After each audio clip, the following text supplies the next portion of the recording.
تو روزہ ڈھال ہے اور جہنم سے آزادی کا ایک اہم ذریعہ ہے۔ روزہ اللہ اور بندے کے مابین ایک راز ہے۔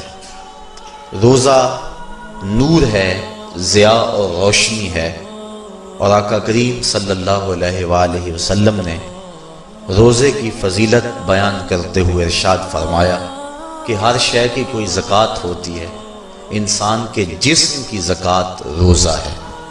اگر روزہ رکھے گا تو جسم زکوٰۃ ادا کرے گا، جس طرح زکوٰۃ سے مال پاک ہوتا ہے، روزے سے جسم پاک ہو جاتا ہے۔ اور روزہ ویسے بھی انسان کے لیے شفا کا پیام ہے۔ فرمایا کہ سحری کھایا کرو، چونکہ سحری کے کھانے کے اندر بھی اللہ نے برکت رکھی ہے۔ تو یہ ماہ سیام اپنے دامن میں برکتیں لے کر، رحمتیں لے کر نازل ہوتا ہے۔ اس کا پہلا حصہ رحمت، درمیانی حصہ مغفرت، اور آخری حصہ جہنم سے آزادی کا مژدہ جاں فضا ہے۔ حدیث میں آتا ہے کہ اللہ نے میری امت کو رمضان المبارک کے روزے کے حوالے سے 5 چیزیں ایسی عطا کی ہیں جو اس سے قبل کسی امت کو نصیب نہیں ہوئی۔ ایک تو یہ کہ رمضان المبارک کے اندر روزہ رکھنے والے کے معدے سے جو بو نکلتی ہے، اللہ کو وہ مشک سے زیادہ محبوب ہے۔ دوسری بات کہ جب ماہ سیام آتا ہے تو شیاطین کو جکڑ دیا جاتا ہے۔ تیسری بات کہ روزے دار جب تک روزے میں رہتا ہے، فرشتے اس کے لیے مغفرت کی دعائیں کرتے رہتے ہیں۔ اور چوتھی بات، جب ماہ سیام کی آخری رات آتی ہے تو اس کے سارے گناہوں کو بخش دیا جاتا ہے اور اس کو جہنم سے آزادی کا پروانہ مل جاتا ہے۔ بلکہ ایک صحابی نے حضور سے عرض کی کہ آقا کریم، جو یہ جہنم سے آزادی کا پروانہ مومن کو ملتا ہے تو کیا یہ لیلۃ القدر کی رات ہے؟ تو آقا کریم نے فرمایا نہیں، جب مزدور اپنی مزدوری مکمل کرتا ہے، جب اس کی دہاڑی پوری ہو جاتی ہے تو پھر اس کو اس کا مالک کچھ دیتا ہے، تو یہ جو اس کو بخشش اور مغفرت کا مژدہ جاں فضا دیا جاتا ہے، یہ اس کی مزدوری ہے۔ اور فرمایا کہ جو لیلۃ القدر کی برکتیں اس کو حاصل ہوتی ہیں، یہ اس کے علاوہ ہیں۔ اور یہ اللہ تعالیٰ جل شانہ نے خاص کرم نوازی فرمائی بندہ مومن پر کہ اس کو یہ بابرکت رات عطا فرمائی۔ اور 5ویں فضیلت جو اس کو دی گئی روزہ دار کو، اور حضور سے قبل جو امتوں میں لوگ روزے رکھتے تھے، یہ فضیلتیں ان کو نہیں عطا کی گئی۔ جنت کو پورا مومن کے لیے آراستہ و پیراستہ کیا جاتا ہے۔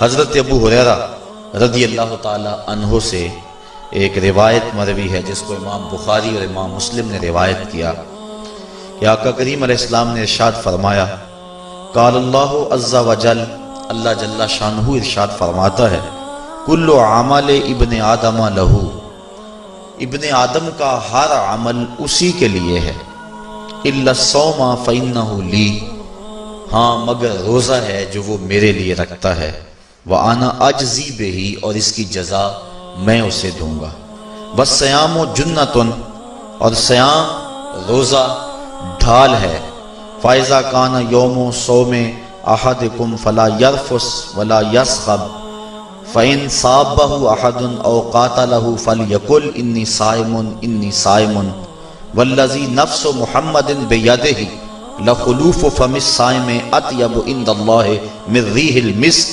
لِلصَّائِمِ فَرْحَتَانِ يَفْرَحُهُمَا إِذَا أَفْطَرَ فَرِحَ بِفِطْرِهِ وَإِذَا لَقِيَ رَبَّهُ فَرِحَ بِصَوْمِهِ۔ تو فرمایا کہ جب کوئی شخص روزہ رکھتا ہے تو اس کا یہ عمل اللہ کے لیے ہے اور اللہ تعالیٰ اس کی جزا دے گا۔ روزہ ڈھال ہے، جب کوئی شخص روزہ رکھے تو وہ اس کے اندر کوئی اللہ کی نافرمانی نہ کرے، یہاں تک کہ اگر اس کو کوئی شخص گالی بھی دے تو وہ یہ کہے کہ میرا روزہ ہے، میں صائم ہوں، میں نے روزہ رکھا ہوا ہے، یہ کہہ کے لڑنے والے کو، الجھنے والے کو ٹال دے۔ حضور نے ارشاد فرمایا مجھے قسم ہے اس رب کی جس کے قبضے میں محمد کی جان ہے کہ روزہ دار کے معدے سے جو بو نکلتی ہے اللہ کو وہ مسک یعنی کستوری کی خوشبو سے زیادہ محبوب ہے۔ اور روزہ دار کے لیے دو خوشیاں ہیں، ایک خوشی اس کو اس وقت ملتی ہے جب وہ روزہ افطار کرتا ہے، اور دوسری خوشی اس کو اس وقت ملتی ہے جب اس روزے کے صلے میں اسے اپنے رب کا دیدار نصیب ہوگا۔ یہ بات ذہن میں رکھیں کہ اس دنیا پر سب سے بڑی دولت جو حضرت انسان کو دی گئی ہے وہ دولت ایمان ہے، اور قیامت کے دن سب سے بڑی دولت جو اہل ایمان کو دی جائے گی وہ اللہ تعالیٰ کا دیدار ہوگا۔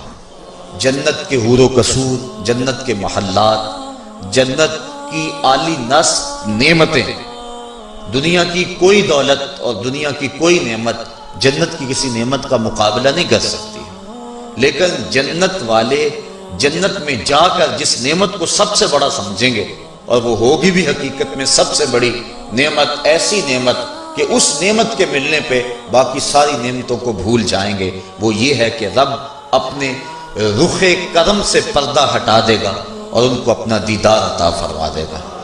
تو یہ سب سے بڑی دولت جو مومن کو آخرت میں نصیب ہوگی یہ روزے کے صلے میں نصیب ہوگی۔ یہ روزے کا وہ ثمر ہے، یہ روزے کا وہ پھل ہے جو اللہ اہل ایمان کو قیامت کے دن عطا فرمائے گا۔